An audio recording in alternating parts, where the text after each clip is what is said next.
Podcastirmãos.com. Olá, pessoas! Podcastirmãos.com de número 460 entrando no ar. Eu sou o Paulinho, estou aqui com a esposinha Adriana, que eu acho que prefere os filmes dos anos 80. Olha só, depende. Se for efeitos especiais e atores bonitos, o de hoje tá muito melhor. Eu sou a Adriana e eu estou aqui com o André Costa, mas é o André Costa do Instagram e não o treteiro do Twitter, minha gente. É o André Costa da família brasileira. Eu sou o André Costa, estou aqui com ela, que é da cidade mais importante de Minas Gerais, Timóteo Ellen. A capital do Vale do Aço. Muito importante, eu não faço ideia onde fica ela, eu tenho que dar um Google nisso. Não ofende a comunidade Timóteo que escuta a gente, tem que falar que é uma cidade bonita. Timóteo. É.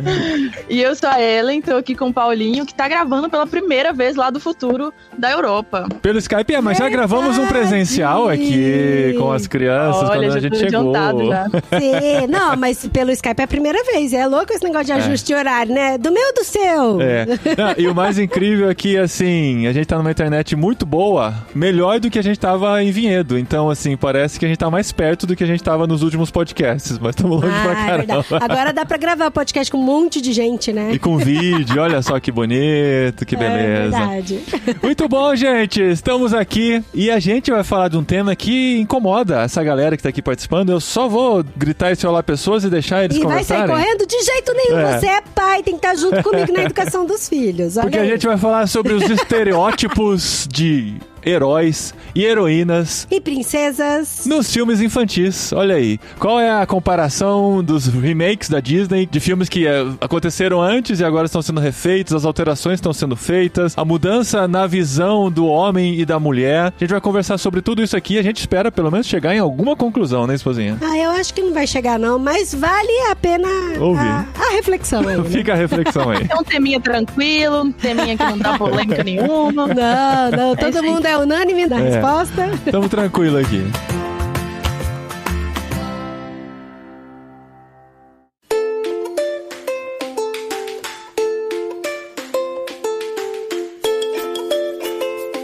Muito bem, esposinha. Chamamos aqui o André e a Ellen. São pessoas que, de vez em quando, esbarram nesses temas em suas redes sociais. Eu esbarro nesses temas só no grupo de WhatsApp, viu? Não falo nada disso aí. Só nos fóruns mais internos.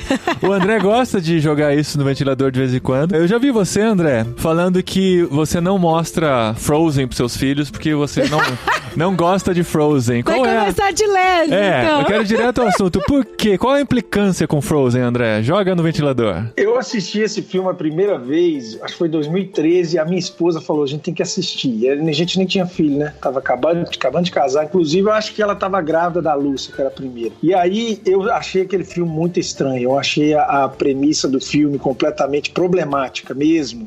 Eu vou simplificar. Eu não quero a minha filha com 14 anos batendo a porta na minha cara e falando assim, let it go, let it go. Eu não quero. Mas assim, pra falar de uma forma mais metódica, vamos dizer assim, o Frozen ele parte de uma perspectiva, até quando eu trabalho o conceito de liberdade com meus alunos de filosofia do 8º ano, eu mostro isso pra eles, né? Você tem o mito do Ícaro e o Dédalo que construíram asas, e aí o Dédalo falou pro Ícaro, olha, se você voar alto demais, o sol vai derreter sua asa, se você voar baixo demais, a água vai inundar ali sua pena, você vai cair. Então você tem que manter o equilíbrio. É uma regra de temperança. Isso é uma história testada pela experiência, né? Se você não se adequa aos limites da realidade, você vai ser infeliz. A Frozen, o filme, né? A Elsa lá, a minha leitura, eu falo isso com os meninos, meus alunos, eles gostam, né? Adoram, então por isso que eu provoco também, que alguns alunos me seguem, mas assim, ela é exatamente o contrário. Ela assume uma postura em que o mundo tem que se moldar a ela e no final ela é feliz, cara. Sim. Então assim, a minha leitura do filme é isso. Eu sou muito preocupado com a formação do imaginário dos meus filhos. Então, eu acho assim, essa história, ela entra muito mais forte na cabeça da minha filha, de 6 anos, do que horas e horas e horas e horas de culto doméstico, de estudo bíblico. Então seria isso. E não é simplesmente pelo empoderamento dela, né? É pelas decisões que ela toma e essa premissa de que você pode tomar as decisões que você quiser e tá tudo bem, e você vai ser feliz, o importante é ser feliz, não importa a consequência que isso vai ter na vida das outras pessoas, não é? Eu acho que tá por aí mesmo. E também eu acho que existe sim uma ruptura ali daquele arquétipo do romance, complementar a ideia assim, beleza, se você quer se satisfazer afetivamente,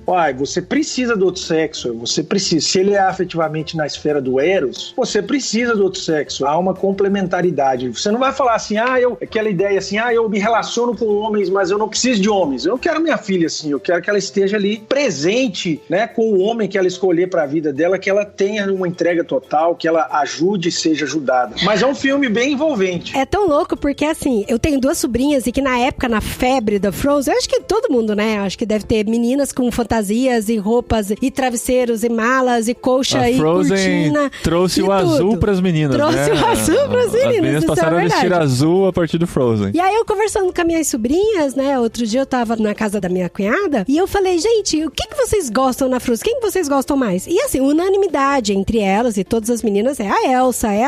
E quando eu vi o filme, eu lembro que eu fiquei com uma repulsa da Elsa tão grande. Eu falei, gente, essa Elsa, cara, por que as meninas gostam tanto dela? Porque ela faz gelinho, porque a fantasia dela é da hora e tal. A Anna, pra mim, é um personagem muito mais sensacional, muito mais intrigante do que a própria Elsa. Mas as meninas não querem saber da Anna. As meninas querem ser a Elsa. Todas elas querem ser a Elsa. Ninguém quer ser a Anna. Hashtag complicado e perfeitinho. Não, mas é porque a Anna, no caso, é a mais temperada mesmo, né? A mais pé no chão, a que vai e que confronta a própria Elsa, né? Devido às decisões mais ou dela. Menos, né? Porque ela se apaixonou pelo cara, aceitou o pedido de casamento logo de cara, já sem nem conhecer ele. Você, né? Também. Mas eu não sou rica, herdeira de um castelo. Gente, primeiro eu queria mostrar, apesar que o pessoal do podcast não vai ver, mas a gente escreve uma ironia que eu acabei de perceber, que a folha que eu tô anotando as coisas aqui pro podcast é do Frozen. Meu Deus. Sangue do cordeiro. Não, com relação ao Frozen, eu acho que a personagem da Elsa, ela é realmente isso aí, né? Tinha que esconder quem ela realmente era, e aí depois ela resolveu jogar isso na cara do mundo, e não tá nem aí pra ninguém, e ela foge, deixando a cidade lá toda no gelo, tipo assim, tô nem pra vocês, vou lá viver minha vida e tal. Então eu acho que a personagem da Elsa realmente ela traz esse imaginário mesmo, que a gente, sei lá, não sei se é o que eu queria pra um filho meu também, mas eu tendo a gostar da personagem da Anna. E o negócio que o André falou, e também eu acho que eu discordo um pouco, porque eu gosto um pouco desse final, que é as irmãs se salvando, né? Não sei, eu acho que é bonito a gente explorar outros relacionamentos também, entendeu? Que não sejam só o de casal. Eu achei isso um elemento interessante pra um filme de meninas, assim, que eu acho que a gente, essa coisa que trazendo pro que a gente fala, né, de idolatria do casamento, de idolatria do amor romântico, eu achei interessante, tipo assim, não, você tem uma irmã, e o amor que você tem com a sua irmã, com a sua família, também faz parte disso, sabe? Eu achei legal que no final ela foi salva pela irmã, uma salvou a outra, né? E não necessariamente o romance, o casamento, no caso, né? Ou tipo, o casal salvou uma a outra. Só pra deixar claro também, porque eu acho assim, tem muitas caricaturas de pessoas que fazem críticas a Frozen, né? Eu não tô entrando naquela onda de falar, Frozen é uma defesa do lesbianismo. Quero que fique bem claro isso aí. O problema, ele tá mais assim, no sentido da formação do imaginário mesmo. Eu entendo que crianças, elas precisam passar pelos conceitos preto no branco antes deles serem relativizados. Sim, exatamente. A lei da nuance, né? Então, tipo assim, a lei é um pedagogo da graça. Primeiro você vê a lei, depois você cai, aí você entende, não, realmente tem mais do que isso. Mas o que eu vejo nos filmes hoje? O Shrek, por exemplo, cara, eles não passam a criança pelo pedagogo da lei, da norma. Então, assim, o feio tem que ser mal. Isso é um arquétipo que a criança tem que entender, porque existe uma inteligência moral e você tem que conseguir associar o que é bom com o que é bonito. Só que o Shrek, ele já é um problema também, porque ele começa a relativizar para uma criança conceitos que tem que ser visto de uma forma estática. Eu sou pedagogo, né? Eu trabalho também com educação e eu percebo isso. Ó, quando você vai ensinar matemática para uma criança, você não vai começar ensinando equação de segundo grau. Por quê?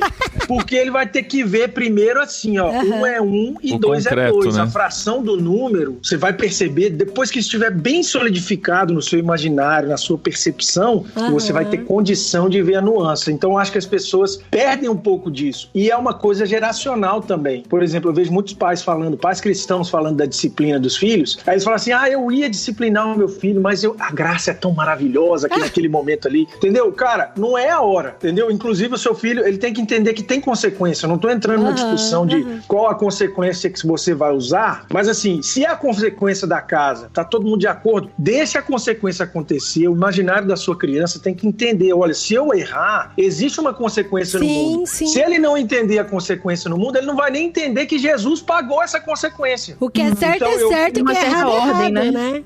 Isso é ordem. Cara, é muito louco isso, André, porque eu tô ensinando triângulos pros meninos, né? A questão dos ângulos e tal. E aí, hoje eu falei pra eles que existem triângulos que têm lados diferentes. Os dois ficaram chocados. Eles falaram, mas como assim? Tem lados diferentes, né? Tem os 3 lados diferentes. Aí eu tava falando do escaleno e tal. E é isso mesmo. Eu acho que primeiro a gente tem que ensinar mesmo o preto, o branco, o certo e o errado, pra depois tentar entender essas nuances. E pra mim, a crítica maior com a Frozen não é nem tanto em relação ao Frozen 1. Frozen 1 eu achei bem chato, pra falar a verdade, bem chatinho mesmo. Eu achei muito bonitinho a questão do amor das irmãs mesmo, sabe? Porque isso, quando a gente vê, por exemplo, as crianças, a reação deles quando vê que o amor entre irmãos é muito importante e também descongela corações. Deixa eu só fazer mais uma observação com o Frozen 1 antes de você falar do 2. Eu acho também o máximo no Frozen essa coisa da Anna ser a menininha muito iludidona, assim, achando que ela vai encontrar o amor na primeira oportunidade. E aí ela aceita casar com um cara que, tipo assim, ela acabou de conhecer e ela tá, tipo assim, é o amor da minha vida, ela tá romantizando. E aí, assim, esse cara, na verdade, no final, ele é o vilãozinho, né? E ela fica, né, no final com o Christopher. Tipo, eles são um casalzinho no final. Mas eu acho legal isso, que, tipo, é um relacionamento dos dois que começou mais, tipo, um ajudando o outro. Começou com uma amizade, uma né? Amizade. Depois, que foi algo mais construído. Eles estavam no friend zone e venceram a friend zone.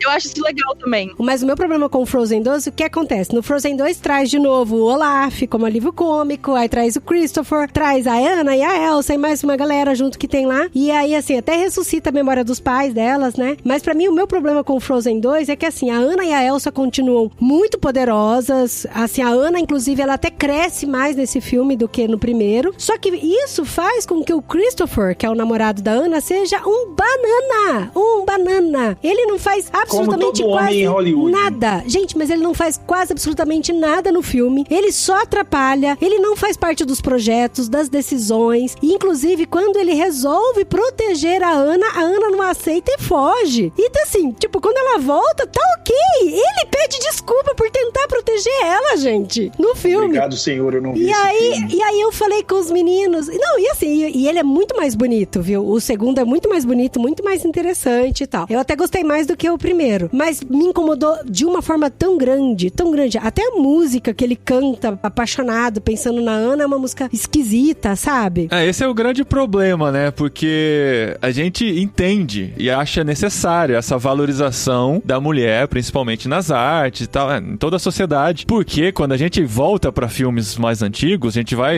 tem assistido alguns filmes anos 80 com as crianças, que são divertidos, que formaram nossa infância, nosso caráter até muitas vezes, mas a gente vê que a mulher é totalmente deixada de lado. A Branca de Neve dorme o tempo todo. A Branca de Neve é anos 40, mas tô... E tipo, o príncipe dá um beijo, um beijo. Não, a mulher que tava dormindo, ela nem conhece o cara. Isso a nossa geração, ela foi meio que formada nesse estereótipo mesmo, né? Da mulher esperar o príncipe encantado. E a gente assiste filmes também, né, que retratam hoje os anos 60, sei lá, né, de como era importante elas casarem bem, porque senão elas não seriam ninguém na vida e tal. Então essa dependência toda foi construída. E essa quebra desse paradigma é importante pra mostrar que as pessoas são iguais, né? Sim, que têm os mesmos direitos e tudo mais. Só que o problema é quando essa valorização de um gênero significa a desvalorização do outro, que é o que está sendo gerado. Eu acho que esse é o centro da nossa discussão hoje, né? Porque assim, eu acredito que a Anna, ela é inteligente, ela consegue realizar os projetos, ela consegue traçar um bom plano pra poder salvar o filme ali, toda a premissa, mas isso não precisa ser em detrimento do Christopher, entendeu? O Christopher não precisa ser um bobão, um banana, pra Anna ser toda forte e poderosa. Então essa que é a minha crítica. Inclusive, um outro filme que acabou fazendo isso foi o Mulan. O Mulan é um bom padrão padrão de comparação, né? Porque tem o filme antigo, em que ela é uma heroína, mas tem o seu par romântico, né? Sim, e que muitas vezes foi salva pelo próprio par romântico. Mas no remake, agora em live action, eles decidiram eliminar completamente o interesse romântico e ela vira simplesmente uma guerreira by her own, né? By herself. Sim, sozinha, uma guerreira que se salva sozinha, que não precisa de ninguém, não precisa de ajuda de ninguém. E no anterior, um salvava o outro e o outro salvava um, né? Tipo, Sim, era tão tinha situações em que um ajudava o outro, outras situações que o outro ajudava um. Eu acho que é isso aí também, assim, que às vezes quando a gente faz uma crítica aos imaginários que são construídos nessa indústria hoje, assim, não quer dizer que a gente quer que volte como era antes, que lá naquela época que era bom, né? Tem um negócio que eu tava vendo, eu tava até pesquisando o nome que eu tinha esquecido, que o pessoal chama de regra de Bechdel. Bechdel é o nome de uma mulher que falou isso uma vez. Na verdade, eu vi que nem foi ela que falou, foi um personagem de um quadrinho dela que falava disso e ela acabou ficando famosa por isso. Que era tipo um critério pra filtrar um filme que a maioria dos filmes não passam. Isso incluindo filme infantil, filme adulto, qualquer tipo de filme. Filme adulto pega mal, né? Filmes em geral. Não é isso aí.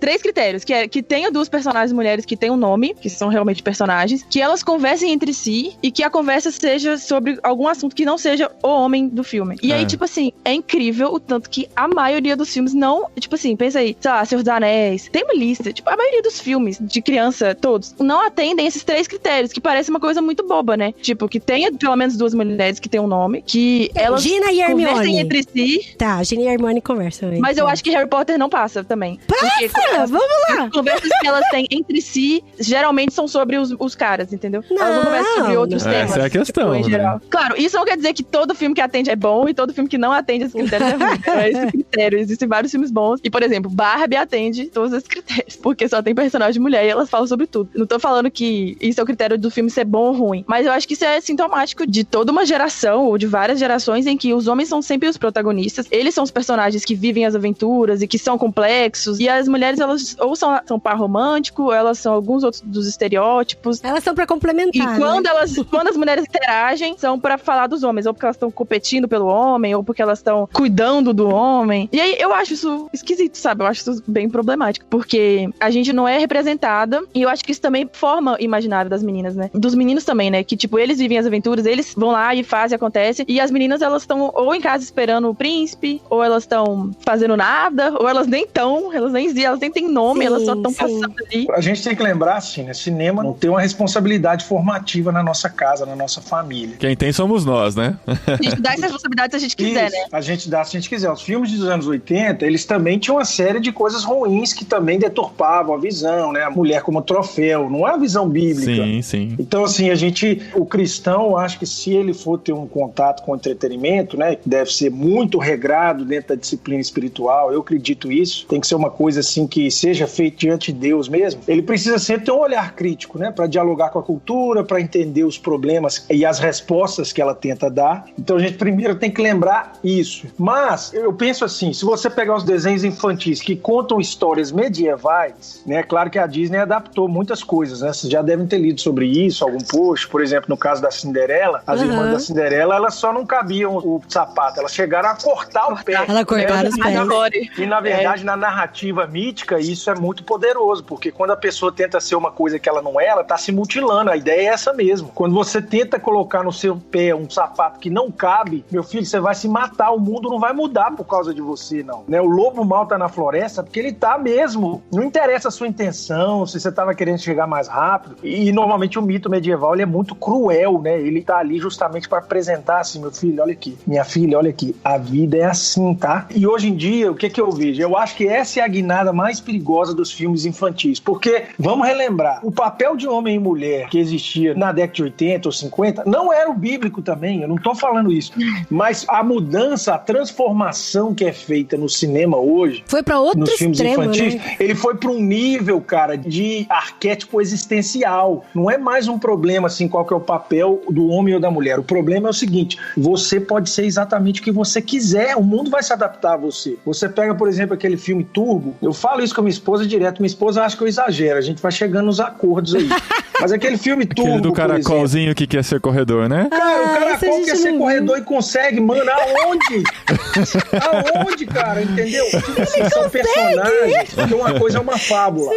Uma coisa é uma fábula que o animal fala, ele age como ser humano. Agora, olha só, quando você tem uma história que a premissa dela é que a satisfação do desejo do personagem é ele ser uma coisa que ele não tem o potencial de ser. Ou um tubarão que não come carne, alma, né? Isso é corrupção da alma. E isso não faz bem nenhum pro seu filho, né? O problema dos filmes que colocam a mulher como heroína, principalmente no aspecto físico, é justamente esse, é você colocar no papel da satisfação do propósito feminino uma habilidade específica que não é um chamado pra ela. Tipo assim, se a gente voltar pra civilização dia zero, cara, deixa eu te falar, as coisas aconteceram por um motivo. O homem não menstrua, homem não fica grávido, homem tem biologia diferente, é o homem que vai ter que sair e tirar o mato e organizar as coisas. A mulher vai ser fundamental pra fazer a vida florescer, pra casa ser um lugar de nutrição, pra devoção. Os homens, os pequenos homenzinhos vão aprender a ver o mundo no colo de uma mulher, entendeu? Então eu vejo assim, são histórias que vão reformulando o imaginário da criança. Lá na frente, quando ela tem 12, 13 anos, eu vejo isso muito. Ela começa a agir de um jeito, aí a família cristã fala assim, eu nunca ensinei isso pra ela. Como não, meu filho? Ele tá vendo esse filme todo dia. E essa coisa da geração, das próximas gerações aí, e até acho que um pouco da minha também, né? A gente foi ensinado que a gente pode ser o que a gente quiser. E isso é um fardo na vida da pessoa, né? Isso não é uma coisa que vai florescer os potenciais do seu filho. Na verdade, isso é um fardo, porque você fica achando que se você não alcançou aquele máximo,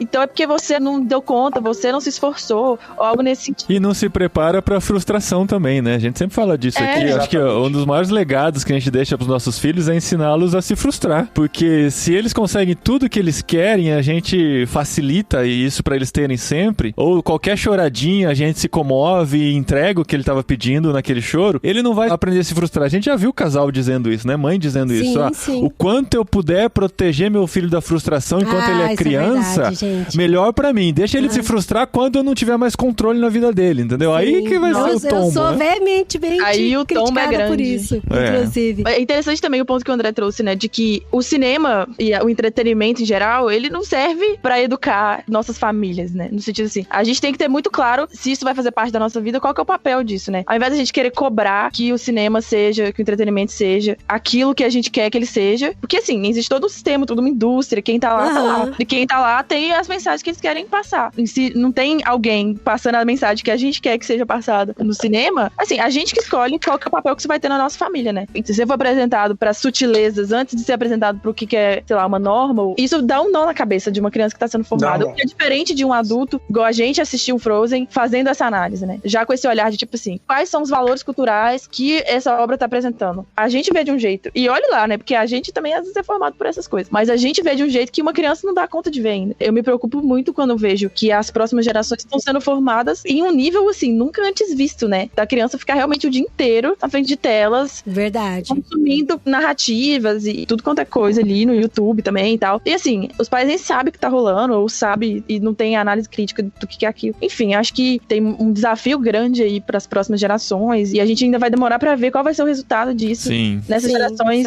de crianças que são criadas no YouTube, no Netflix e tudo mais. Então, a gente opta, eu e o Paulinho, todo filme que os meninos nunca viram na vida, a gente assiste junto, não que a gente assiste sem eles. Dependendo do filme, a gente pensa assim, porque eles já estão numa idade maior agora, já estão assistindo 8 e 10 anos. Não só animaçõezinhas e tal. A gente pensa, será que esse filme pode ser legal assistir com eles? Se for um filme com uma temática um pouco mais adulta, digamos assim, a gente assiste primeiro e depois apresenta pra eles. Não, isso é verdade. Mas, em outro caso, a gente tá assistindo junto ou deixa eles assistirem conosco presente na sala, às vezes trabalhando, fazendo outra coisa, mas ouvindo o que eles estão assistindo, sabe? E a gente sempre filtra, e se tiver que parar no meio, a gente para, se tiver que explicar, a gente explica. Então assim, o Shrek a gente assistiu junto com eles, deu uma risada, fizemos algumas explicações, o Frozen também, tanto Frozen 1 quanto Frozen 2, conversei bastante com eles, falei, filhos, esse Christopher aí não tá com nada e tal, expliquei bastante pra eles. Falta mas, uma assim, postura nesse homem. Mas assim, é um tipo de filme assim que a gente viu uma vez só e eles não vão pedir pra assistir de novo. Nossos filhos têm uma bênção que, assim, eu acho que é raro em crianças,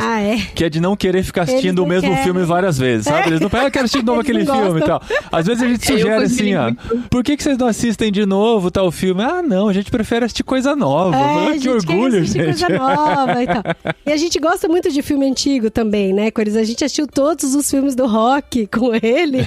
E é muito legal, gente, porque assim, igual no Rock, tem o Rock Balboa, que é o Sylvester Stallone, e tem a Adrian, que é a esposa dele. E, cara, a Adrian bate de frente com ele, ela já discute com ele, briga com ele. Traz ele pra realidade. verdade, E né? é muito legal o papel dela, porque ela é uma mulher que a princípio era toda frágilzinha, trabalhava numa loja de animais e tal, e depois você vê que ela tá lá gritando, o cara é um monstro gigante, todo musculoso, e ele olha pra ela e fala, ainda bem que tem você na minha vida, que você é a razão.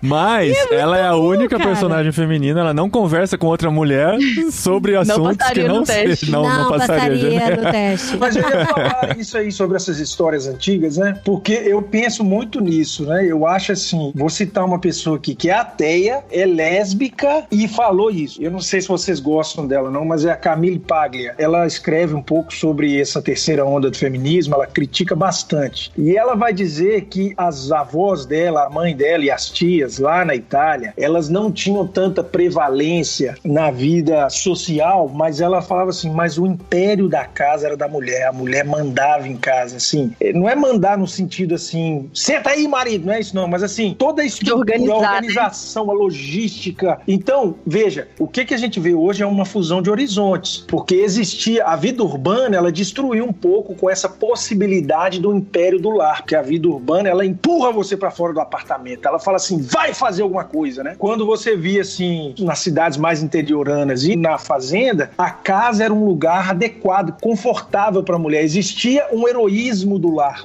Muita coisa acontecia na casa, né? Exatamente. A casa era onde tava ali a vida da família inteira, né? Exatamente. E aí, o que agora acontece? A casa é quase um dormitório só. Não, agora a casa é um dormitório, muito bem. É desse jeito mesmo. Então, o que acontece? A vida industrial já começa a empurrar a mulher fora da zona de conforto dela, né? Uhum. E aí, dá todos os subsídios para ela não ter os problemas regulares que ela teria para trabalhar. Fala aí do absorvente, do sutiã, até do anticoncepcional, né? Que é uma coisa a ser considerada. Então, já existe também uma ânsia da mulher, das pessoas que escrevem, do roteirista, em ver essa nova realidade ser atualizada na tela. Então, assim, a cultura ela é dinâmica, né? O cinema é dinâmico. Ao mesmo tempo que ele quer colocar uma agenda, ele também quer responder uma demanda. E a demanda, ela existe. Uhum. Então, o que eu vejo? Eu vejo que talvez a melhor resposta não seja assumir que o que a vida industrial fez com as mulheres é o que tem que ser. Eu fico pensando assim, mesmo as igrejas, cara, falta muito essa interconexão entre mulheres, né? A Ellen estava falando assim,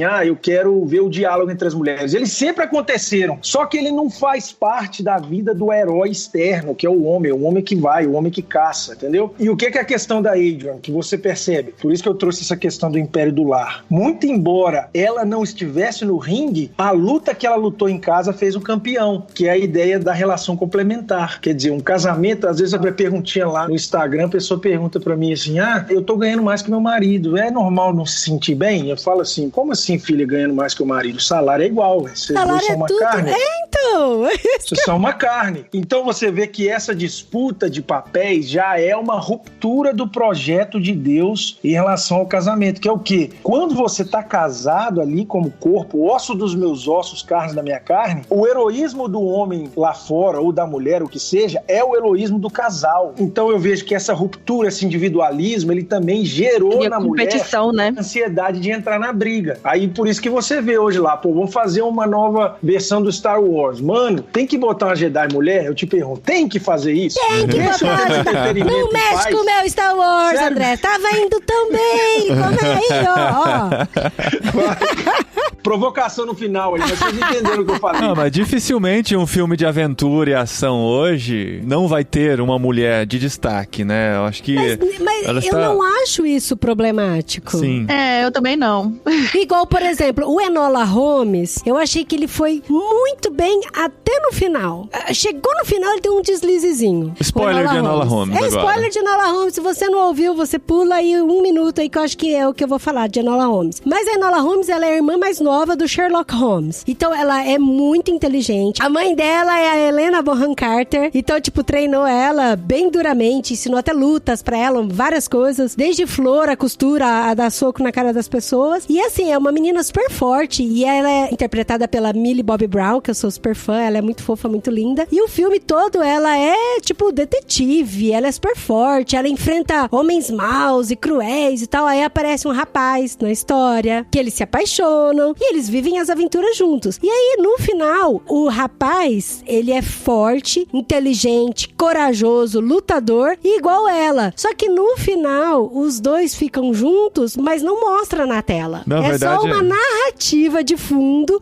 meio que ela justificando por que ela resolveu ficar com ele. Eu acho que não. Eu acho que o final fica aberto. Eles não mostram se ela fica com ele ou não. Ela só decide assim, o que eu decidi, tá decidido e ponto, sabe? Ela não insinua que fica com ele. Quem se declara, ele se declara pra ela, ele chora no final porque ela vai embora e não dá um beijo nele, sabe? Só que aí no final ela fala, meu nome é Enola, que significa alone, ao contrário, mas nem por isso significa que eu preciso ficar sozinha. Então meio que ela tá justificando pra essa galera do empoderamento feminino que, olha, eu sou poderosa e eu escolhi ficar com o menino sim, sabe? Na minha cabeça foi isso. Não estraga o final pra mim. Mas ela não deixa claro, realmente. Então, mas eu não entendo por quê, sabe? Igual eu tava falando. Porque eles não podem ficar juntos, né? E mostrar que eles ficaram juntos, é isso? Então, por que não pode ter esse... Porque aí ela vai engravidar, ela vai ter que ficar 9 meses sem ser detetive, aí ela vai ter que cuidar, fazer papinha pra criança. Amamentar. Ou então, desculpa a provocação, ou então ela vai contratar outra mulher pra ficar com o filho dela, que ela não vai contratar um homem. Então toda mulher empoderada lá fora tem uma mulher trabalhando pra ela em casa, ninguém quer falar isso, né? Que a mulher que tá empoderada lá fora não vai contratar um homem barbudo pra ficar dando papá pro filho dela. Pergunta se vai. Gente, então, mas eu sinto falta daquele homem que vem correndo e a mulher, e ela pula no colo dele, aí ele roda ela e dá um beijo e tal. Eu acho legal isso, eu gosto. E eu vejo os filmes, tem. Eu acho até na Dama e no Vagabundo, eles não fizeram cachorrinho no final, O máximo que vai acontecer é ele pular no colo dela e ela girar ele, né? Então,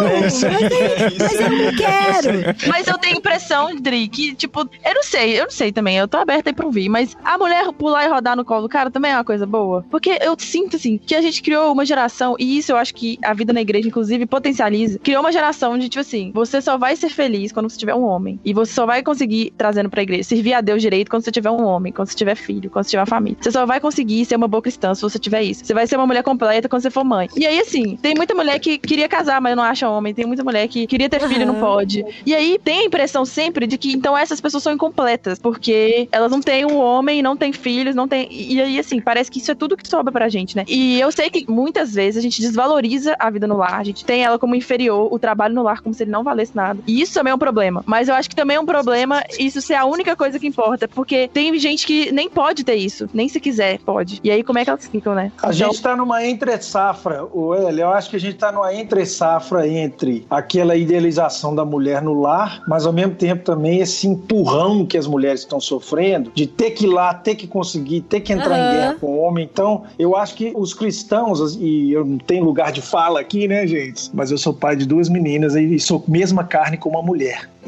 Calma. Então, mas Que carteirada boa, mas, né? Assim, sem contar que é pai de 2 meninos também, né? Então... Isso aí, pai de 2 meninos. Mas eu fico preocupado porque, de fato, existe uma realidade segundo a qual a vocação do lar ela é muito forte e a gente não pode perder isso de vista. O que eu vejo é que desde lá da base, e aí volta nos filmes infantis, a gente está deixando o entretenimento formar o imaginário dos nossos filhos. A gente não está a tempo nenhum, igual a Adriana falou lá, que ela conversou com os meninos dela, falou assim, gente, isso aqui é um homem banana, tá? Eu não quero que vocês sejam desse jeito. Não é assim que... Né? Porque o que acontece, cara? A gente chegou numa ilusão de que a vida, a gente vai ficar idoso com 100 anos. A gente tá achando que é adolescente até 40. O relógio biológico tá esmurrando a nossa geração, homens e mulheres, e o pessoal tá acordando muito tarde para aquele problema que eu falei lá no começo de Ícaro. Ó, se você voar alto demais, vai derreter. Se você também não fizer nada, você vai ser subhumano. Você tem que entender que existe uma responsabilidade, que amar é se limitar. O Chesterton fala isso, né? Não existe amor sem rótulo? Claro que existe. Todo amor é com rótulo. Você precisa estar num lugar, tá limitado. Os filmes não falam isso. Os filmes, eles vão falar assim, ó, a forma de amar é você que decide, o tempo é só seu, o mundo vai amoldar aos seus desejos. Eles não se preocupem que vai ficar tudo bem. O mundo que tem que te aceitar. Exatamente.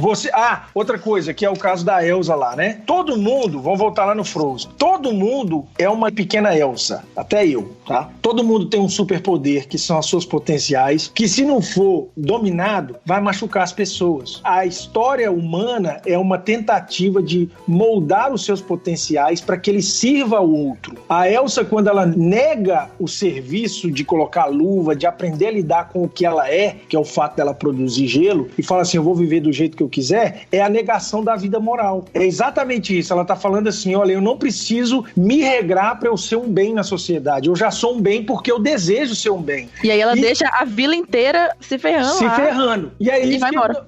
O individualismo é isso. É você falar assim, ó, não interessa a minha raiz, não interessa a minha igreja local, não interessa os meus amigos, não interessa, eu quero ser. E aí eu quero falar, o personagem mais correto do Frozen é o Olaf. Porque ele é o alívio cômico, mas ele resolve o problema do Frozen. O Olaf é um espelho da Frozen. E ele te faz ver com uma perspectiva cômica a decisão dela. Porque quando ele fala assim, eu quero verão, todo mundo ri. Mas eu gosto de abraço quentinho. Por que você não ri quando a Frozen fala assim, deixa, vai dar tudo certo? Por que você não ri? Mas o Olaf, ele explicita isso, porque exatamente a nossa geração é um bando de floco de neve e falando assim, eu quero ir pra praia tomar sol. Cara, não existe um limite da sua vida, existe o espaço, existe a história que você tá. Eu quero que meus filhos saibam isso. Eu quero que a minha filha saiba assim, olha, eu tenho 3 irmãos, eu preciso assumir a responsabilidade que isso traz pra mim. Né? Se alguém aqui na minha casa ficar doente, todo mundo vai ter que ser parte nisso. Não interessa o sonho que ela tem na vida, não interessa o que ela quer fazer. Tá? Desculpa a pregação aí, foi mal.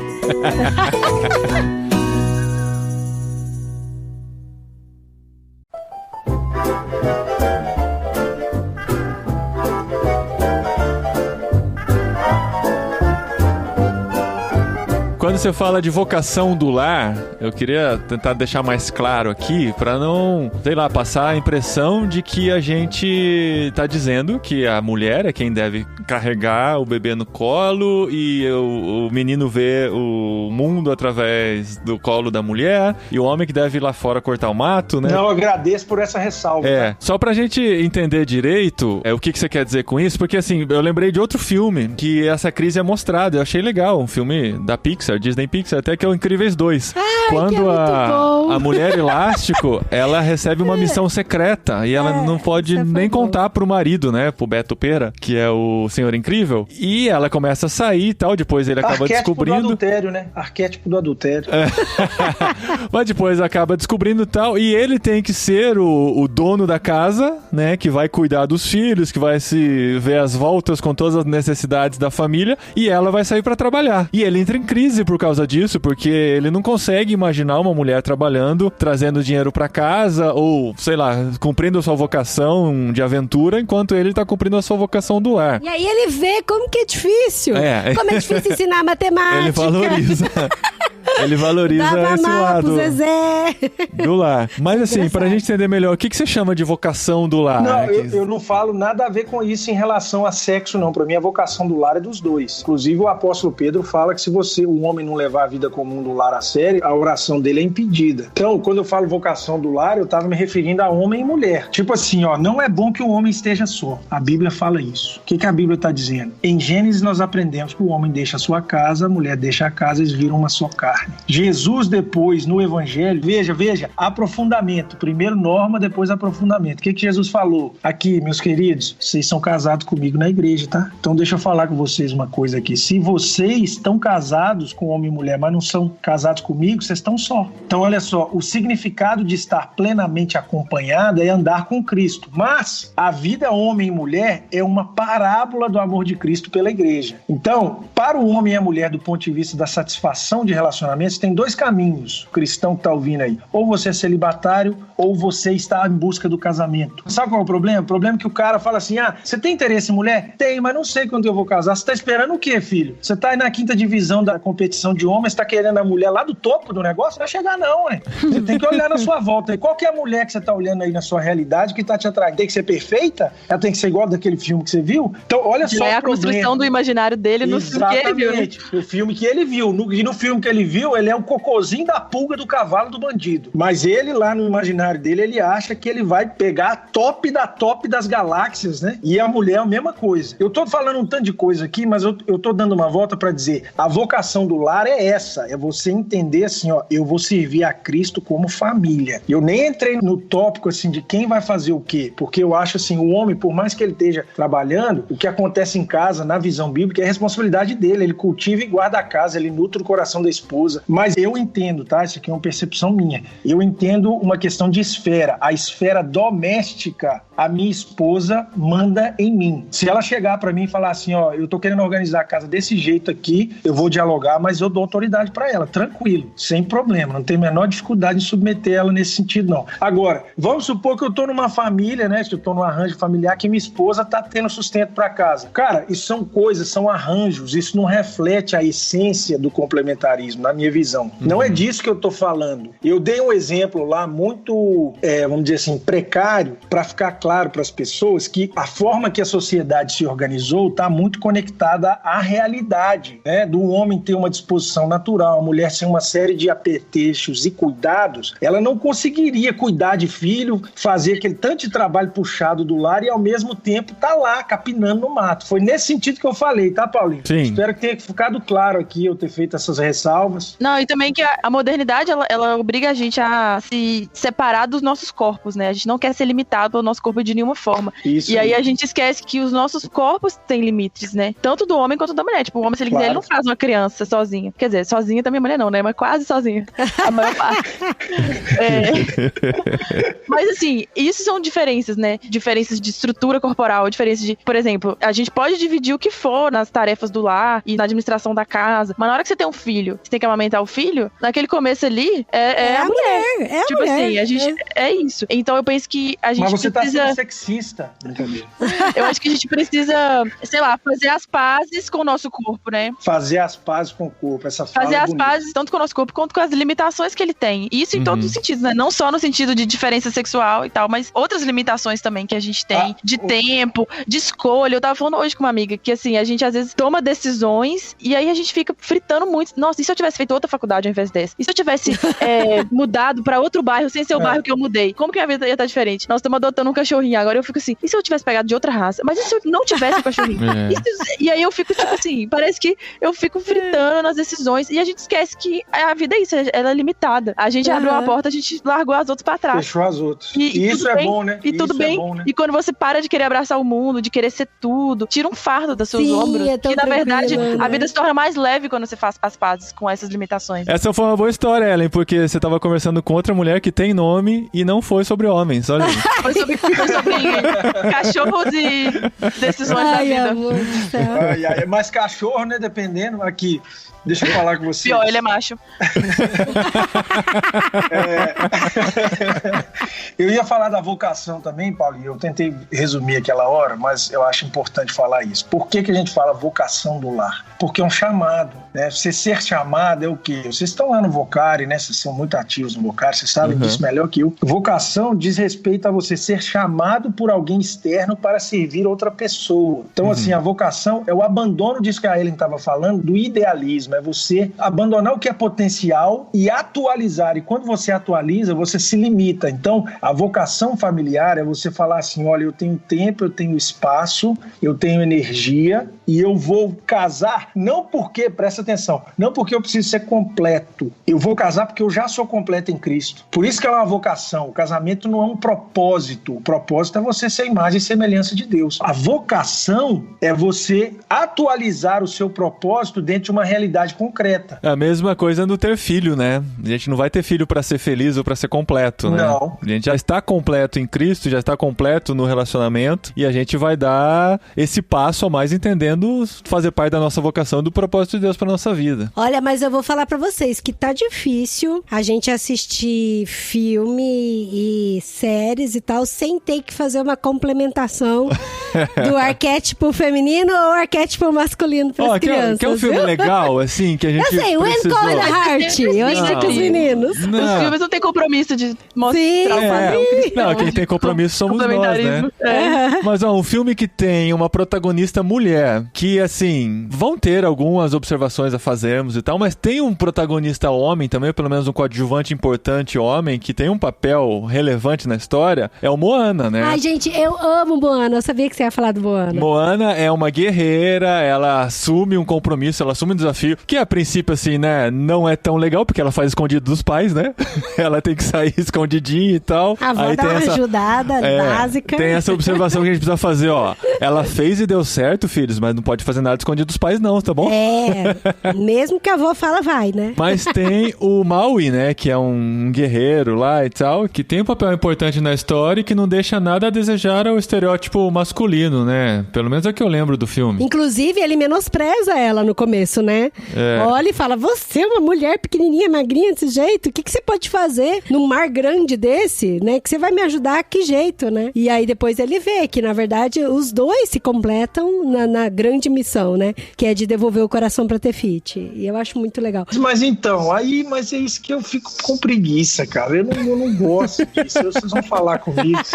Cara, eu fico pensando assim, se tivesse ali naquela guerra, né, a situação ali mais tribal, cara, vamos fazer um exército aí, beleza. Vamos fazer um exército, vamos brincar de guerra. Aí você vai e bota lá todo mundo no paredão e tira, e agora você vai escolher pra quem vai ficar do seu time, cara. Tá entendendo o que eu tô dizendo? Tira para o ímpar. Tira para o ímpar e escolhe os guerreiros. Aí tá lá os guerreiros e tal, e tá lá no meio a mulher. É pra sobrevivência, tá? Eu tô falando. Mas aí depende, né? Que tem uns homens barrigudos aí também que você não ia chamar, não. Você não vai chamar. Dependendo, você chama até a mulher mais fitness. Com isso. Eu acho que tem exceções femininas que você vê até no MMA, casos aí direto, que a mulher chega, arrebenta a cara de um malandro aí que tá fazendo. É bom ver essas notícias, né? Dá uma catarse. Você fala assim, beleza, cara, esse cara merecia. Mas assim, vamos falar a verdade, cara. Existe esse limite, sabe? Eu entendo, assim, se eu for falar até de uma forma, a guerreira de uma forma alegórica e tal, legal. Eu acho que tem esse valor, sim, uma mulher ser guerreira. Mas eu fico pensando assim, tem jeito da gente conseguir mostrar uma mulher guerreira naquilo que de fato ela faz toda a diferença para a humanidade? Por isso que eu gosto do C.S. Lewis, cara, porque o C.S. Lewis, ele consegue colocar no Crônicas de Nárnia, até nas batalhas lá, quando você vai ler, a mulher tem uma cena, até escrevi um texto sobre isso no Instagram, que eu acho fantástico essa percepção do Lewis. Quando ele dá o Papai Noel dá presente para os 4 meninos, no Leão, Feiticeiro, Guarda-Roupa, ele vira, acho que é pra Lúcia, né? Ele fala assim, olha, filha, tá aqui o seu presente, mas não usa ele não é bom que você use essa espada. É uma faquinha, é bom que a mulher... Isso, E aí ele dá um remédio pra ela pra curar, entendeu? E eu acho que ele tá falando justamente da complementaridade. O que é isso? Tem coisas, cara, que a mulher faz muito melhor que o homem, não é questão de sexismo, sei lá, o que vocês quiserem chamar, mas, cara, vai numa escola, vai no hospital, vai nas ações de cura, de acolhimento, de cuidado humano, a mulher dá de 5 milhões a 0 no homem. E assim, é uma coisa que a sociedade precisa para sobreviver, entendeu? Então, o que eu fico preocupado com esses filmes é quando a gente fica alimentando o imaginário das meninas, né, e dos meninos também, de que, não, tá beleza, a gente vai competir de igual para igual e cuidado com a mulher e ela vai te arrebentar, quando na verdade a maior arma dela não tá necessariamente nessa guerra. Eu acho que Deus criou homem e mulher igual no sentido de valor, mas são dois horizontes diferentes de humanidade que ele criou com um propósito, né? A capacidade da mulher de ouvir, de acolher, ela é infinitamente maior. Quer ver um experimento? Vai num velório, né? Não vai no velório, que coisa mais triste. Vai no velório. Assim, procura. Nossa, procura. Sai na rua aí e acha um velório. Perdão, aqui fui muito feliz. Mas assim, quando você tá no velório, você vê claramente as mulheres ao lado, né, velando, e os homens ali um pouco mais distantes e tal, porque eu acho que isso tem a ver com a habilidade que a mulher tem de lidar com a vida, a forma dela acolher. Vocês acham que eu tô viajando aqui no que eu tô falando, gente? Me dá uma força aí, tá parecendo que eu tô meio sozinho. Mas assim, o que eu gosto muito do Moana e o que faz muito sentido é que ela recebeu uma missão. Ela tinha aquilo que ela tinha que fazer. E ela percebeu que ela precisava do Maui pra fazer junto. E ali, a missão dos dois não é competitiva. Ela se complementa na beleza e na graça do que cada um tem na sua capacidade. Isso eu achei legal. Dela não ter recebido uma missão e falar, vou procurar um homem que é forte pra atravessar esse marzão todo aqui pra ir no meu lugar. Não, ela foi com as suas habilidades, chamou o Maui com as habilidades dele e os dois se complementando, ela com a sensibilidade dela pra identificar quem que é Tefiti e o Maui com toda a sua força bruta e ela, junto com a sensibilidade e força bruta, os dois conseguiram resgatar o coração de Tefiti. Isso legal. Eu achei muito legal, porque ela não teve que brigar com a Tefiti, ela não teve que gritar, ela usou a sensibilidade dela pra tocar no coração da Tefiti.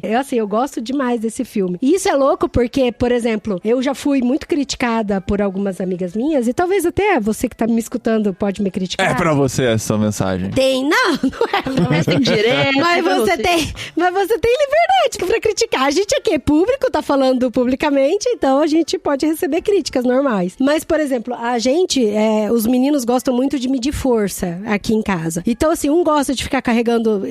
vamos ver quem consegue levantar esse negócio que é pesado. Gente, olha, Ellen, se tiver filho homem, um dia você vai lembrar disso, viu? Porque eles gostam de desafios. Eles gostam de carregar o que é pesado, vamos ver quem que dá cambalhota em cima do telhado de casa, na beliche, vamos ver quem consegue acertar aquele ventilador no alto. É o tempo todo, eles estão se desafiando o tempo todo. E aí, às vezes, eles vêm falar comigo, eles falam assim, nossa, mamãe, você viu como que eu já tô ficando forte? Eu consegui pegar esse peso de não sei o que tem e tal. Eu vou ser muito forte. Aí eles falam, você não é tão forte, né, mamãe, igual o papai, porque o papai é muito forte. É muito forte. Eu falei, você sabe por que o papai é forte? Pro papai proteger a mamãe, pro papai carregar as coisas pesadas pra mamãe, pro papai ajudar, complementando aqui em casa, as atividades. E aí ele fala, então eu quero ser muito forte pra proteger minha mulher também. Então eu vou exercitar a minha força. Só que aí, por exemplo, eu já fui criticada de alguém falou assim pra mim, você nunca pode falar isso pro seu filho, que ele tem que ser forte pra proteger a menina. Porque a menina, ela pode se proteger sozinha. A menina precisa de um homem pra se proteger e tal. Aí eu falei, eu não tô falando disso. Eu não tô falando que a menina precisa de um homem pra se proteger. Mas enquanto meu filho tiver uma mulher, ele vai proteger aquela mulher. Ele vai proteger, ele vai ser forte por ela, entendeu? Eu acho que você deveria falar assim, a família é minha, o lugar de fala é meu. E é engraçado porque eu morro de medo de barata, né? E aí o Paulinho vai matar barata e chama os meninos pra ver ele matando barata. Pra ver, como é que faz? Eles já mataram as pequenininhas, assim, né? As grandes matam. Ainda eu tenho que... E o Paulinho não pode errar, gente. Se errar... Quando ela voa, aí é só o Paulinho mesmo. É só. Cara, eu já teve uma voou na minha perna. Eu matei ela na minha perna. Você acha? Aí é homem, tá? Não, sabe o que? É que eu tenho muito mais medo da minha mulher do que da barata. Porque, assim, são 15 anos de casado. Ele nunca deixei de matar uma barata que ela viu. Isso porque eu sei que o dia que eu não consegui matar a barata, ela não dorme em casa, entendeu? Não fico. Então, assim, eu coloco toda a minha inteligência e energia pra conseguir matar, pra ter paz no lar. Mas o que eu tô falando, gente, de novo, pro pessoal que tá ouvindo a gente, não tô falando que o contrário não funcione, de que a mulher não consegue matar barata. E eu conheço casas onde é a mulher que mata barata e o homem que tem medo. Eu tenho uma amiga que ela que abre os potes de palmito. Os potes de palmito, de azeitona. Então... esse ainda... Eu sei que muitas vezes a Adri conseguiria abrir, mas ela me dá esse prazer de mostrar que eu sou importante dentro de casa. Isso eu agradeço muito. Então, né? Mas o que eu não quero, por exemplo, é que meus meninos cresçam achando que eles não têm espaço na casa deles, não tem espaço pra servir, pra proteger, pra cuidar, pra abrir pote, pra matar bicho. Porque assim, às vezes a mulher, ela quer ser tanto forte, tão firme, tão poderosa e independente, que ela ocupa muitos espaços. Não tô falando que ela não consegue carregar uma mala pesada, mas pô, deixa o cara tirar a mala de dentro do carro, sabe? Isso aí é uma coisa que eu acho que a gente precisa, como cristãos, desencanar. Eu acho que às vezes a gente fica tentando demais prestar continência para as pressões culturais. E isso para os dois lados, tá? Tanto para o conservadorismo quanto para o liberal. Eu acho que a gente tem que olhar para Cristo, olhar para o Evangelho e ter autonomia para falar assim, gente, aqui vocês vacilaram. E ali falar, gente, aqui vocês vacilaram também. Eu fico vendo assim, eu cresci numa família, minha mãe foi empresária, cara, ainda é. Então assim, mas ela nunca deixou por vocação, né, por voluntarismo de ser a pessoa que está ali. Então ela se organiza, ela colocava, né, o horário dela de forma que ela podia checar a gente lá à tarde, que ela podia chegar, dar uma olhada, preparar, gerir o lar. E isso nunca foi um peso para ela. Eu acho que assim, às vezes os filmes, é isso que eu acho que a Ellen falou, que eu concordo com ela 100%, é assim, olha, o filme tá lá, o controle tá na mão da família. Tem coisas que em certa idade não vale a pena ver. Eu penso penso assim, não que minha filha nunca vai ver o Frozen, talvez quando ela tiver 13 eu vejo com ela e destrua a Elsa na cara dela. Entendeu? Que dó. Fala pra ela, Sofia, aqui, no caso com o homem que você acabou de conhecer, né? Isso. Você é um vilão. Não, Pode ser um vilão. Mas eu vejo isso, a gente tem que alimentar o imaginário. Às vezes eu escrevi também sobre isso no Instagram, no canal da Família Brasileira, e eu falei assim, eu falei assim, olha, a gente tá com tanto medo do Canto da Sereia que a gente tá esquecendo de ser uma música mais bela em casa. O casamento é pra ser uma dança, sabe? A gente tem que lutar pra conseguir mostrar isso pro filho, é isso que vai incutir pra ele. Às vezes a gente tá prestando atenção assim, o filme, olha o filme, vamos destruir a minha casa. Mas claro, a televisão tá no centro da sua casa, tem um ídolo lá, você liga todo dia, presta um culto pra esse Deus do entretenimento. Mas assim, se a gente tiver focado, mostrar essa complementariedade, demonstrar essa satisfação dentro de casa, a casa tá guardada. Eu acho que é essa tranquilidade que a gente tem que ter. E esse cuidado assim, olha, o que eu vou assistir com minha família? O que meus filhos estão vendo? Porque às vezes a gente tá trazendo o fruto proibido ali pra hora da refeição, pra hora da comida, o que era pra ser vida vira morte. Eu acho legal isso que o André falou, da gente não ter que ficar prestando conta pro progressismo, nem pro conservadorismo. Não sei, também eu acho que eu tô aqui uma ênfase um pouco mais femi-crente, mas não que seja a minha intenção. Mas não tá aparecendo não, tá? Não tá aparecendo, você tá de boa aí, tô curtindo. Mas eu tô pensando assim que, sei lá, às vezes eu vejo umas páginas de feminilidade cristã, e aí tem cada coisa que eu fico assim, meu Deus, eu acho que o sonho dessa mulher aqui é ela ficar o dia inteiro arrumando casa, fazer uma torta pro marido dela chegar, pôr os pés pra cima e assistir televisão, e ela vai lá e ainda entrega uma cerveja pra ele. E é isso, assim, que ela quer. Mas isso não, mas crente não pode, cerveja não pode. Não, mas cerveja, assim... É verdade, né? Mas ela, igual, por exemplo, eu assisti um filme que é muito antigo e esses dias tava passando na televisão de novo, aí eu liguei a televisão e assisti da metade pra frente, que é O Sorriso de Mona Lisa, com a Julia Roberts. Cara, e esse filme, ele é muito sensacional em vários aspectos. Primeiro porque, assim, ela é uma professora que ela é forte, ela é determinada, no meio, assim, de um monte de gente que tá ensinando um monte de mulher a ser mulher direitinha, a ter etiqueta, a ser uma boa dona de casa e tal, e ela tá querendo meio que trazer as mulheres pra remexer com as mulheres, né? Pra fazer as coisas e tal. E o que eu acho sensacional? Eu não acho sensacional nem tanto o sentido dela movimentar as meninas pra sair da zona de conforto de ser dona de casa. O que eu acho legal é a resposta da Julia Roberts. Não, é a mesma menina que faz o... Não, a Julia Roberts é a professora. É a Julie, ela é uma das alunas da Julia Roberts. É a mesma menina que fez o 10 Coisas que Eu Odeio em Você, que eu amo esse filme também. Ela tava estudando pra ser advogada e tal, e aí no fim das contas ela casa com um cara que ela ama, e ela tá cuidando da casa dela, aí a Julia Roberts vai indignada na casa dela, indignada. Abre a porta da casa dela e fala assim, você passou no vestibular de uma das melhores universidades pra você ser advogada, e você largou tudo pra ficar aqui, cuidando do seu marido, ficando na sua casa, tipo, que vida é essa que você escolheu pra você e tal? Aí ela falou assim, não é porque eu não escolhi a vida que você acha que é melhor pra mim, que eu não tô gostando da minha vida. Pra mim, isso daqui é o que eu sempre quis na minha vida, é o que eu sempre quis, é ter uma família, é cuidar do meu marido, é cuidar do meu lar, é fazer a comida, é ver meus filhos crescendo em volta de mim. E isso eu acho tão legal no filme, porque às vezes a sociedade, ela fica cobrando e pressionando a mulher pra ser tantas coisas, por conta de tantas lutas que aconteceram, e o que eu acho que é muito interessante mesmo, essas lutas e todas as questões de salário dentro da empresa, que as mulheres têm que ter igual e tal. E assim, tipo, eu acho um absurdo algumas coisas dentro de empresa e tal, e eu acho que essas lutas, elas são muito válidas, mas eu acho que tem umas pressões que são tão grandes que a mulher que escolhe, por exemplo, ficar em casa cuidando da sua família, do seu filho, ela é muito crucificada. Eu acho que às vezes é tão mais crucificada do que a mulher que tá na rua trabalhando, sabe? Esse filme, pra mim, foi um tapa. Não, mas eu quis dizer assim, no sentido de como se essa fosse a única norma cristã. O que é bem é do conservadorismo. Eu acho que parece que a galera precisa ou prestar continência pra um lado ou pro outro, né? Ou você vai ser a mulher do ano 50 até hoje, sem mudar nada, que aquilo lá era o ideal cristão puro, ou você vai ser, sei lá, o que tem aí hoje. Mas eu acho que a gente pode pensar formas de viver o chamado que Deus deu pra gente no casamento, na vida, na maternidade, paternidade, sem precisar entrar nessas... Sem bater continência pra nenhum lado, né? E pensando o que a gente falou, né? Que, assim, o nosso casamento maior é com Jesus, né? É isso que vai nos completar, de alguma forma. E o resto a gente vai vendo, assim. Porque eu fico pensando assim, às vezes essas discussões dentro da igreja, elas têm pouquíssimas nuances. A gente não leva em conta, por exemplo, que numa família da periferia, que é a grande parte do Brasil, em termos numéricos, tipo assim, essa mãe não tem opção de não trabalhar fora, porque ela não tem marido, ela foi abandonada, ou tem, mas cada um ganha R$900 e tem 4, 5 filhos. O que eu fico pensando é que às vezes a gente não tem nuance. Ou por outro lado, por exemplo, no contexto da minha família hoje, né, eu e meu marido, a gente ainda não tem filho, mas até antes da pandemia, grande parte do nosso trabalho já era em casa, do nosso trabalho fora era em casa, né, era trabalho remoto. Então, nós somos um casal que fica muito em casa. E agora com a pandemia, eu acho que a gente só vai ficar mais ainda, mesmo depois, assim. Então isso muda também a dinâmica de, tipo, nós dois trabalhamos fora, entre aspas, mas dentro de casa, na maioria do tempo. Isso muda também a dinâmica. Eu não sei como é que vai ser quando a gente tiver filho, se eu vou necessariamente sair do meu trabalho, se eu vou continuar porque ele é em casa. Sim, e, assim, sim. Eu fico pensando que novas configurações de trabalho, elas estão trazendo novos desafios pra gente entender o que é viver a família nesses desafios, entendeu? Desculpa.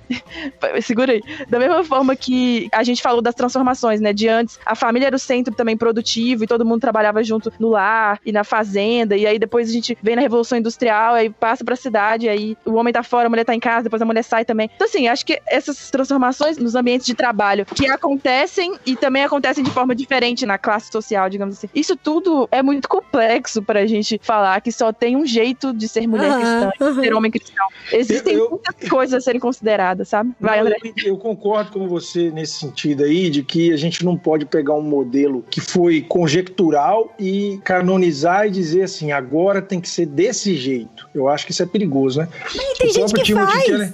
O Timothy Keller fala isso no livro dele, né? Mostrando lá que esse modelo aí da mulher ficar em casa tem muito a ver com pós-guerra e tal. É uma discussão interessante. Mas quando o filho aparece, a coisa muda muito. Porque, olha só, 2 aspectos. Eu vejo isso muito. Às vezes a pressão da mulher trabalhar é tão grande que ela às vezes fecha no 0 a 0 e não fica com o filho em casa. Tô falando financeiramente mesmo. Assim, ela fala assim, não, mas eu tô fazendo uma coisa importante. Cara, você vai ver o trabalho que a pessoa tá fazendo, não é mais importante que ficar que é um ser humano, com o filho. Né? Então, tipo assim, eu não quero fazer uma chacota disso não, mas só pra gente pensar assim, cara, você tá fazendo um trabalho de ponta mesmo, assim, que a sociedade de fato, você tá assim, impactando a vida de muitas pessoas. Eu entendo a mulher falar assim, eu preciso de alguém pra chegar e ajudar em casa, sabe? Ou então, né, uma situação financeira que você fala assim, de fato não dá, nós dois vamos precisar trabalhar uma certa, eu tenho a avó pra ajudar, eu tenho alguém da família, a gente vai fazer isso. Isso eu consigo entender. O que eu não consigo entender são mulheres cristãs caindo numa pressão pueril de que ela tem que encontrar o valor dela fora de casa, às vezes tá tomando prejuízo financeiro pra trabalhar fora de casa. É porque o tanto que você gasta com uma babá. Aí, é caro, tá cada vez mais isso caro. Também é o que você falou, né? Isso eu dou uma problematizada também, né? Você não criar seu filho, não cuidar da sua casa, e o marido também não faz isso, porque ele também não pode ali, tá trabalhando fora e tal. E aí você contrata pessoas pra fazer isso. Tipo Quem? assim, e às vezes mulher. Terceiriza. E aí é uma mulher mais filho, pobre, né? que às vezes ela também não tá cuidando do filho dela, porque ela precisa, mas você não precisava. Tá com a avó. E aí, assim, as coisas vão criando situações muito complexas. E eu fico pensando que você vai pagar a escola, pagar a babá, pagar não sei o quê. No fim das contas, o seu salário aí já passou em muito, né? Já ficou no prejuízo. Eu fico impressionado com isso. Eu acho que a gente tem que ter a ousadia enquanto corpo de Cristo. E é isso que eu acho que não pode criar tabu, sabe? O evangelho, o Stanley Hauerwas fala isso, um autor que eu gosto muito. Ele fala assim, você não casa para ser feliz. O Cristo, né, com os apóstolos, o ensino da igreja, o Paulo falando assim, fica solteiro, qual que é a mensagem ali? Você não tem que casar para ser alguém, não. Mas se você for casar, tem que fazer direito, é uma vocação. Uhum. E você nunca vai casar com a pessoa que você conhece. Aí eu vou provocar a Ellen aí, ó. Quando ela falou que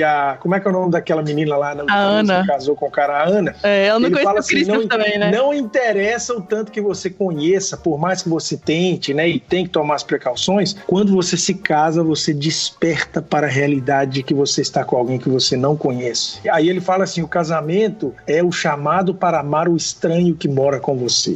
Exato. Porque ali, né? Quando você vira uma carne com a pessoa, você mesmo já é outra pessoa, né? Então, assim... E eu imagino que o filho também é um chamado para amar um estranho, né? Exatamente. Sim, com você chega no certeza. hospital e tem uma pessoa aqui, essa pessoa... E tem uma pessoa mamando nas suas tetas, é muito bizarro. Sério, gente, eu demorei tanto pra acostumar a amamentar o André, aí quando eu tive o Daniel, eu falei, gente, é outro bebê, coisa esquisita. Mais um estranho. Gente, mas o pior é que a musiquinha da Ana e do primeiro namoradinho dela é a mais legal do filme. Eu amo essa música. Nós somos um par por você. Vamos lá, Adri. O pessoal gosta de você cantando. Continua. Faz bastante sucesso o podcast. Tão complicado. O André que é o cantor aqui, ó, do rolê. Verdade.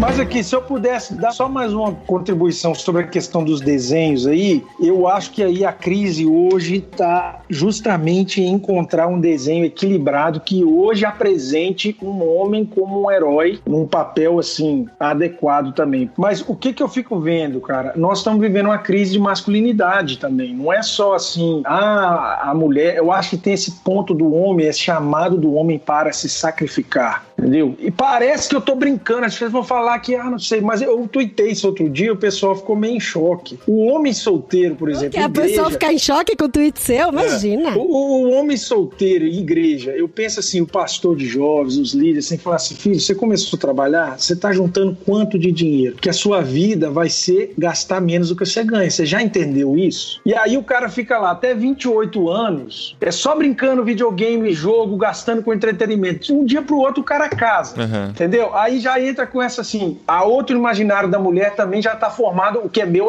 o que é seu. Aí ficam dois egoístas lá batendo cabeça, depois vai ver as coisas não dão certo. Quando, na verdade, assim, se a gente é chamado para servir, esse papel na vida pública do homem como alguém que está disposto a sacrificar a sua própria história para o bem de alguém, faz muita falta. E no imaginário infantil nós estamos extremamente escassos disso. Eu não tô falando de homem no papel principal, não, que isso até tem. Não é o ponto que eu tô levantando. Tô levantando uma carência, igual a Ellen falou. Por virtudes, né? Isso, um papel assim de esse virtude. Tipo de virtude, Uma pessoa que se mata nesse sentido, assim, igual José, né, com Maria. José é uma sombra de Maria. Todo mundo lembra de Maria, né, que teve Jesus e tal. José foi o cara ali que carregou o piano, que protegeu ela, garantiu segurança pra ela, impediu a morte dela numa série de situações ali. É desse tipo de modelo masculino que eu vejo que as crianças precisam começar a desejar. Só que a maioria dos filmes, eles estão mais voltados, como a gente já falou várias vezes, pra satisfação do eu, satisfação do sonho, do desejo, né? E aquilo que eu ia falar, quando a Dri falou assim, eu acho que a gente tem que fazer o que quiser, eu sei que ela não quis dizer isso, mas eu vejo que quando a gente dá essa resposta pras pessoas, assim, se é o que ela quiser, ela tem que ficar em casa. Eu acho que não é esse o ponto. A vida cristã é assim, é o que ela foi chamada pra fazer. Você entende o que eu tô falando, Gri? Tô fazendo essa ressalva, porque a gente acaba entrando na onda desse embate. Então se eu tô realizando meu desejo, vale tudo. Não é isso. A mulher, ela tem que fazer isso porque ela foi chamada, ela sentiu a convicção. O homem tem que fazer o que tem que fazer porque ele foi vocacionado, ele tem uma convicção. Não é assim, eu tô buscando ser feliz, porque não vai ser. E aí a família fica tão ruim, porque, meu filho, você casou pra ser feliz, você tá no lugar errado, você não vai ser feliz casando, né? Você vai encontrar contentamento no casamento por causa do propósito de vez em quando dá alegria, né, André? Não, é alegria, mas o que eu tô dizendo é assim, não é a satisfação do seu sentido de vida. Sim, quando ele seca felicidade meu cabelo. Com F maiúsculo. Felicidade com F maiúsculo, é isso? Eu acho que também, assim, o que a gente tá concluindo é que mais do que a gente pensar quais são as representações de homem, mulher, de masculinidade e feminidade nos filmes infantis ou nos filmes em geral, acho que o ponto é mais assim, qual que é o propósito do ser humano, né? Porque o que esses filmes fazem é isso. O sintoma que a gente observou nos problemas de representação de homem e mulher, na verdade, eles são uma coisa mais anterior, que é o que é ser feliz, né? Como que você vai se realizar? Sendo egoísta. E aí, a partir disso, eu vou construir a minha feminilidade ou vai construir a masculinidade a partir do seu egoísmo, do seu prazer próprio, da sua construção de quem você mesmo é, de quem você quer ser, de quem você pode ser. E aí, assim, acaba que talvez esse seja o grande problema, né? E aí, os problemas de masculinidade e feminilidade são uma consequência desse problema anterior. E aí, assim, né? A gente... Acho que o cristianismo tem pra oferecer, pensando nisso que o André falou, do homem que se sacrifica, eu acho que o que o cristianismo tem a oferecer em termos de virtudes e dos papéis de homens e mulheres é uma coisa muito diferente de tudo que tem aí, né? Tanto pensando no entretenimento, pensando nos filmes dos anos 50, pensando nos filmes de hoje. É um outro tipo de masculinidade, um outro tipo de feminilidade e tal. Enfim. É tão legal, gente. Assim, é um tema que tem muito pano pra manga ainda, né? A gente começou falando de filme, entrou em tantos outros temas e tal. Mas acho que o mais legal desse episódio aqui é que a gente conseguiu colocar dois inimigos na mesma mesa e eles concordaram. Que inimigo! Dois inimigos! A gente é conterrâneo. E olha só Não, daqui a pouco o almoço do André vai estar pronto, feito por uma mulher, olha só. Claro. Eu cozinho também, viu? Domingo aqui, quase sempre sou eu. Gente, e pelo amor de Deus, vamos parar com essa palhaçada de porque o seu marido ajuda em casa? Que ajuda em casa? A casa dele também. Nós dois somos um só. Palhaçada. Ai, amor, você me ajuda? Você pode lavar a louça hoje? Quem me ajuda o quê? A louça é dos dois. O almoço é dos dois. Só o lixo. O lixo não. O lixo é só meu, né? O lixo é só dele.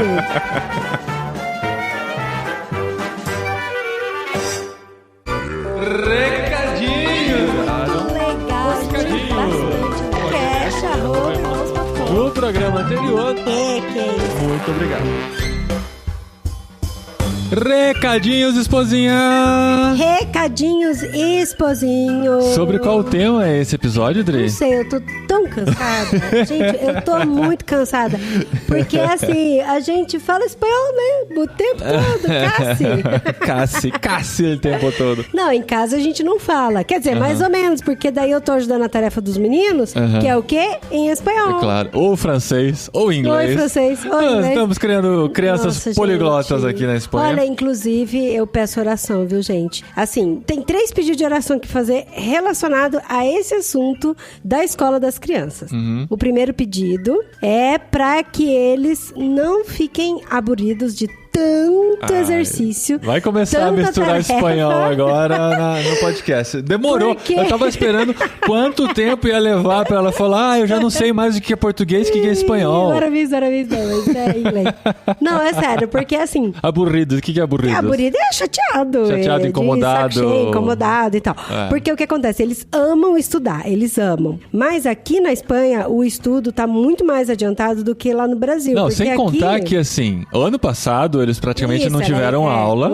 E até aqui. Ademais, além disso, eles pularam pro próximo ano Eles pularam meio ano por causa da idade deles. Que aqui na Espanha, eles entram um pouquinho antes. Sim. Então, basicamente... A virada do calendário daqui é diferente da do Eles Brasil. basicamente perderam 2 anos de aula, de escola. E aí, o que acontece? As professoras, elas estão sendo... Todos os professores da escola daqui estão sendo muito fofinhos, muito legais, só que eles estão passando muito exercício. O que eles falaram pra gente é que assim, não precisa fazer tudo de uma vez, vai fazendo aos poucos. Então esse é meu pedido de oração, porque assim, eles precisam correr atrás do atraso, mas assim, a gente tem que ter sabedoria pra saber quando parar e quando pedir pra eles continuarem, né? Pra eles não ficarem cansados de fazer tanto exercício. E não pegarem birra da escola, não pegarem birra da escola, nem dos professores e nem das matérias. Por enquanto, nem da mamãe que tá cobrando em casa. Nem da mamãe.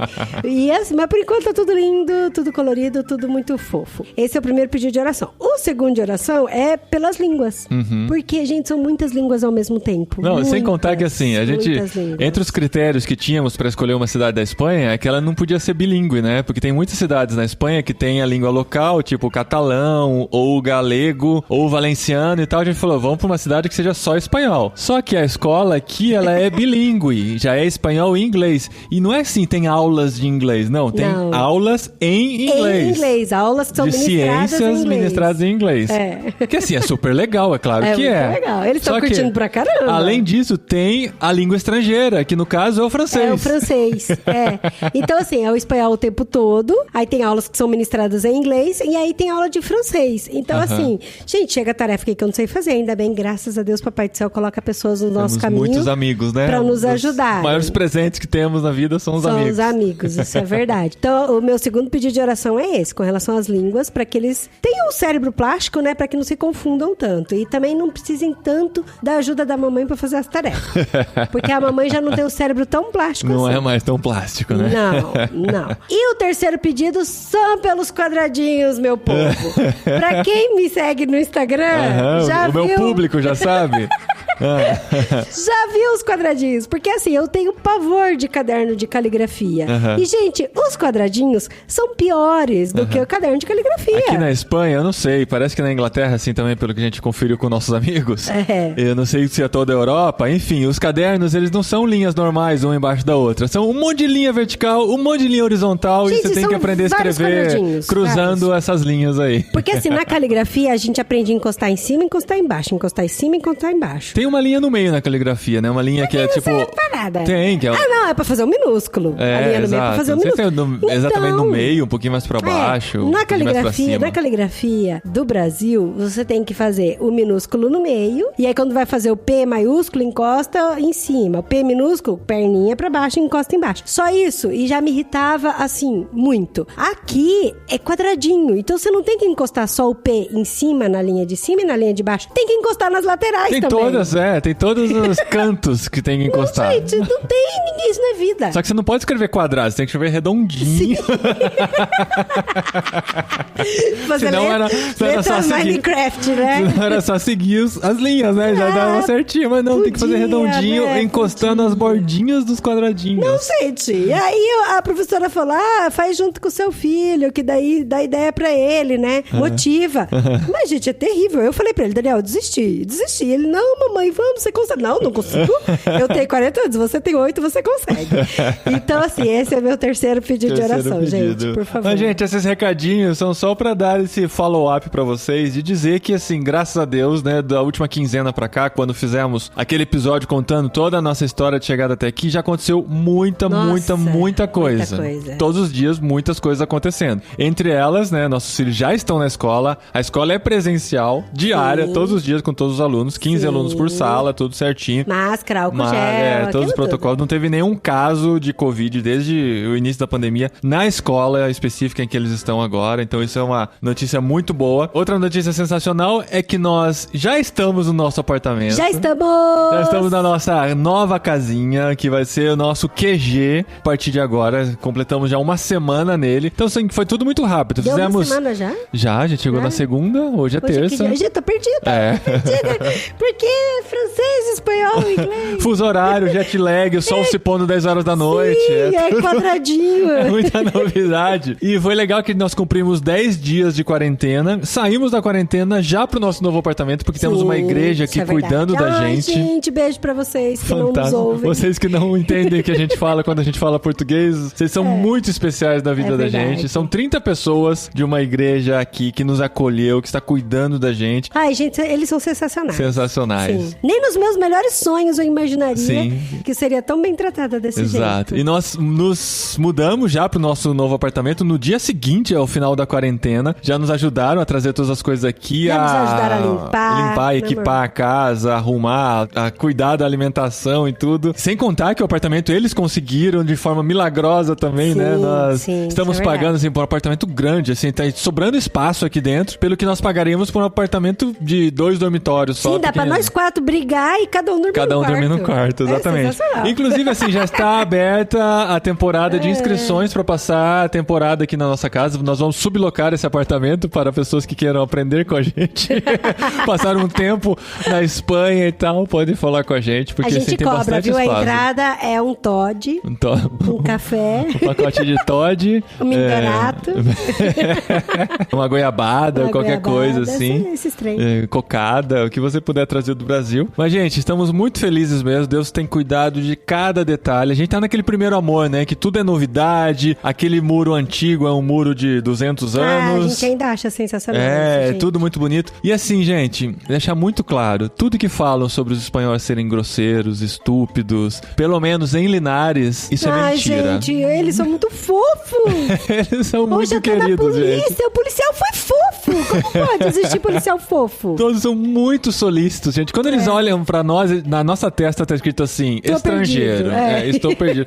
Mas falta eles pegarem a gente no colo, assim. É no mercado, é na farmácia. Farmácia a gente não foi ainda, né? Mas é na rua, no café. O moço da planta. Onde quer que seja, gente. Eu acho que é porque aqui tem pouquíssimos turistas. Na verdade, assim, nós somos as atrações da cidade, né? Os brasileiros que moram naquele prédio lá. Já estamos sendo conhecidos. Na escola das crianças, eles são...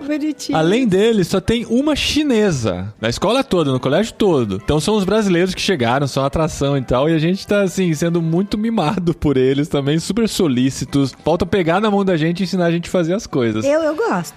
Quer pegar na minha mão, pode pegar. A gente gosta disso. Então, assim, estamos muito apaixonados por esse primeiro momento e tendo a convicção de que Deus está cuidando de tudo, porque tem uma grande responsabilidade pra nós nessa cidade e gostaríamos que vocês orassem por isso também. A gente podia marcar uma live aí qualquer dia desses, né? Pra pra contar pra galera. Vamos fazer. Porque tem tanta coisa legal pra contar. Sigam-nos no Instagram, que a gente vai anunciar uma live pra contar tudo que tá acontecendo. Acho que uma live não vai caber tantas histórias desses primeiros 15 dias de Espanha, que são coisas inacreditáveis que estão acontecendo. Mas assim, os podcasts continuam. A gente vai usar os recadinhos pra contar mais essas histórias, né? Pra não ficar fazendo só episódios sobre nossas aventuras na Espanha. Mas sempre nos recadinhos a gente vai contando um pouquinho mais. A cada 15 dias, pelo menos, tem recadinhos, né? Nos episódios que não são literário nem jet lag. De vez em quando, num desses daí também pode ter. Semana passada teve jet lag. Semana que vem tem literário, a continuação da Sociedade do Anel, que quem não gosta, não aguenta mais ouvir a gente falar sobre o Senhor dos Anéis. Tem muitos episódios ainda pela frente. Mas quem tá esperando, semana que vem tem a continuação. Tá bom, gente? E siga-nos no Instagram, porque tem muita coisa lá, viu? A gente conta muita coisa do nosso dia a dia. Sim. Paulinho De Gaspari, Dri De Gaspari e Irmãos Underline Com. No Irmãos Underline Com, mais o conteúdo de irmãos.com. Nos nossos pessoais, a gente vai contando nossas impressões da nossa vida aqui na Espanha. Tem muita coisa legal lá também. Obrigado por todo o carinho de vocês, pelas orações, por estarem com a gente. E para participar do nosso ministério, né? irmãos.com/cabine. Você contribui, tem acessos exclusivos, conhece mais intimamente, né? Tudo que estamos fazendo aqui, porque a gente conta tudo em primeira mão na cabineirmãos.com lá no Telegram. E a partir de R$15 por mês você pode participar, contribuir com o nosso ministério e ainda caminhar mais de perto com a gente. Agora é a partir de €15 por mês.